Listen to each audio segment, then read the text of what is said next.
So, hello dear subscribers, welcome to our channel. ఇప్పుడు మనం Campbell ఫుడ్‌దయితే stock check చేసుకున్నాము. Current market price వచ్చేసి 569 ఉంది గదా! ఒకసారి మనం వాల్యూమ్ ఇండికేటర్ ఆన్ చేసుకొని అనలైజ్ చేద్దాము. సో, చూడొచ్చు వాల్యూమ్ ఇండికేటర్ ఎంత క్లియర్‌గా అయితే లెవెల్స్‌కి తీస్తుందో. ఇక్కడ రెడ్ లైన్ అనేది రెసిస్టెన్స్ లెవెల్, గ్రీన్ లైన్ అనేది సపోర్ట్ లెవెల్. సో, మనకి తెలుసు కదా వాల్యూమ్ ఇండికేటర్ ఎలా పనిచేస్తుందో. ఒక్కసారి మనమైతే కరెంట్ మార్కెట్ దగ్గర డైరెక్ట్‌గా చూసుకున్నాము. సో, ఇవన్నీ హై వాల్యూమ్స్ అనమాట. ఇవన్నీ వాల్యూమ్స్ అనమాట. సో, ఎక్కడ హై వాల్యూమ్ ఉంటే యాక్టివ్ వాల్యూమ్ ఉంటదని అర్థం. యాక్టివ్ వాల్యూమ్ అంటే ఎక్కువ బయర్స్ ఇంకా సెల్లర్స్ ఉన్నారని అర్థం.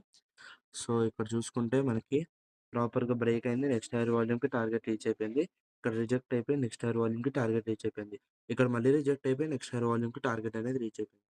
సో, మనం ఇప్పుడు కరెంట్ మార్కెట్ దగ్గర చూసుకుంటే ఇక్కడ నుంచి ఇట్లా బ్రేక్ అయిందనుకోండి.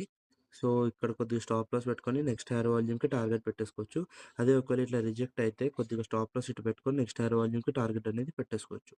సో, వాల్యూమ్ ఇండికేటర్ మనకి చాలా అనలైజ్ చేయడానికి చాలా పనికొస్తది. ఇంకా మనం ప్రాపర్ ట్రేడ్ అనేది తీసుకోవచ్చు. మనకు అర్థమవుతది. పైకెళ్తదా? కిందకెళ్తదా? అని. సో, వాల్యూమ్ ఇండికేటర్ డీటెయిల్స్ కావాలంటే కింద నెంబర్‌కి కాల్ లేదా మెసేజ్ చేయండి. ఇంకా మా డిస్క్రిప్షన్ కూడా చూడండి. మా వేరే ఛానల్స్ మీద కూడా ఉన్నాయి. స్టాక్ మార్కెట్ మీద ఎన్ఎస్‌సి ఇంకా క్రిప్టో కరెన్సీది. సో, మీరు చూడొచ్చు. వాల్యూమ్ ఇండికేటర్ జస్ట్ 4,999 మాత్రమే. సో, మా అనాలిసిస్ కనుక నచ్చినట్టయితే please like and subscribe. Thank you. Have a good day.